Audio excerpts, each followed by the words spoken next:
Hello, everyone.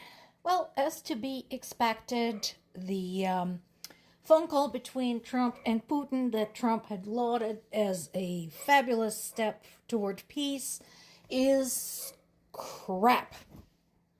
Why is it crap? Because basically it barely includes anything for Ukraine. Anything at all. And there are no future guarantees for cessation of aggression on Russia's part. Understandably, Zelensky and the rest of the Ukrainian government is looking to get some clarity in terms of what's going on. Again, personally, I think there needs to be a meeting that involves everybody.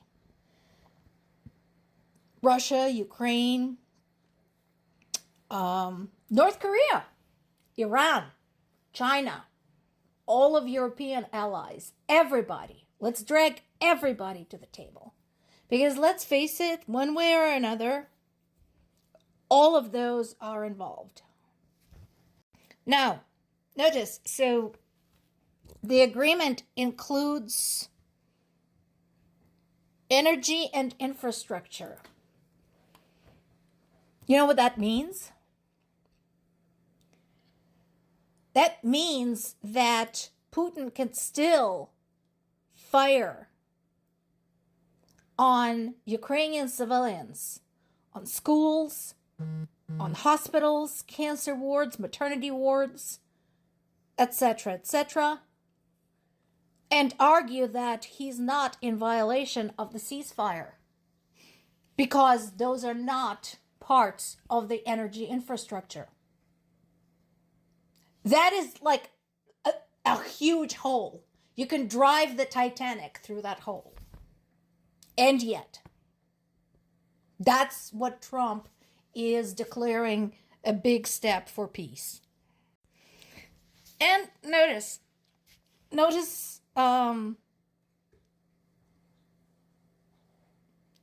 is nothing to say what happens after 30 days.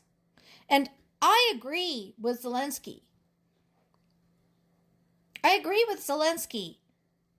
Russia is not ready to end the war because Russia is not ready to withdraw its troop off of the territory of an entire other country.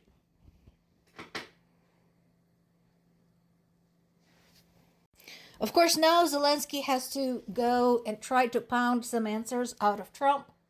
Not surprising there. And of course, Trump is going to give him some kind of bullshit. Again, no surprise there. And once again, Kremlin is already building the case for violating the ceasefire. They're saying that the problem is with Ukrainian leadership to agree to a deal. What deal? You invaded Ukraine. Get the fuck out. That is the deal. That is the deal. You're the fucking aggressor. They're criticizing the overnight attacks on Russian energy infrastructure. Well, those took place before you guys agreed to anything. You should have hurried up if you wanted those to stop. Normalize ties step by step with the U.S. You know, right? You guys are like a terrorist state, and it doesn't say anything particularly good about the U.S. getting entangled with a terrorist state. U.S. is now part of the axis of evil. Putin and Trump understand each other well and trust each other. Of course they do. They're both crooks. They love each other. Takes one to know one. Now, this piece is interesting. It talks about Finland, the reaction from Finland. So this is something that a lot of folks don't realize. I've mentioned Finland many times when it comes to its support of Ukraine. Probably not as much as I've mentioned the UK France, Poland, and the Baltics. But yeah, Finland has been there. So, why Finland? Because some decades ago, Finland was in the same position as Ukraine. Russia has hacked off a piece of its territory, Karelia.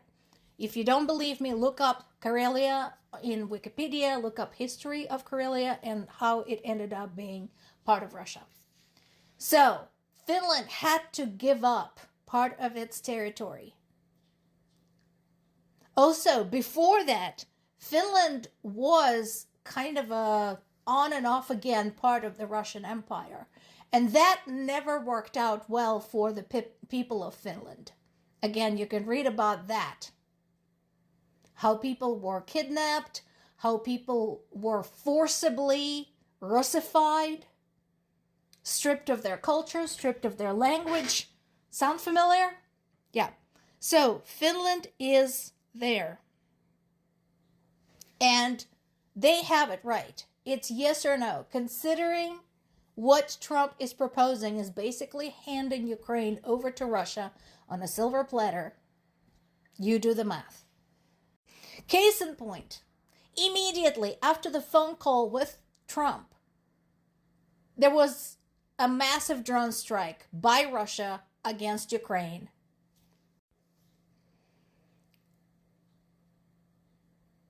Now, they're now saying that it's just about timing and the orders have been given. Yeah. Or he's going to say, well, it's not exactly energy infrastructure. Even though the city of Slavyansk was partly blacked out, more than 40 Russian drones were launched.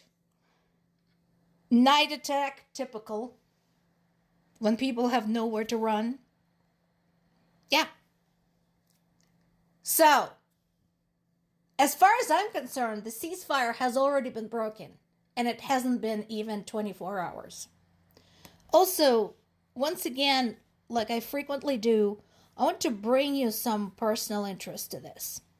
What you see here is a school. It was an architecturally unique building. It represented the architectural style known as Ukrainian architectural modern, which developed in Ukraine for almost 40 years, from 1903 until 1941. So this building was unique. I know about this building personally because my mother used to work at the Children's Theater in Zaporizhia, Ukraine. And when they toured around the country with the troupe, taking their shows on the road, this is one of the buildings in Sumy that they performed at because it was so unique, so interesting. It was kind of just a fun place to perform at.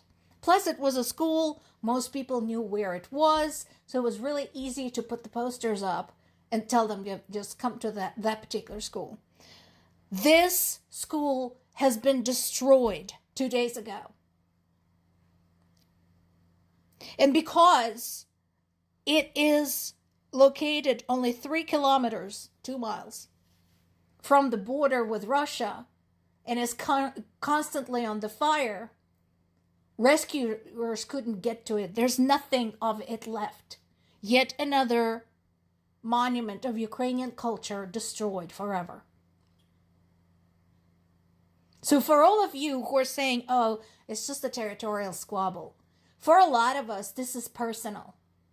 And we're going to continue talking about this. Like it or not. More to come.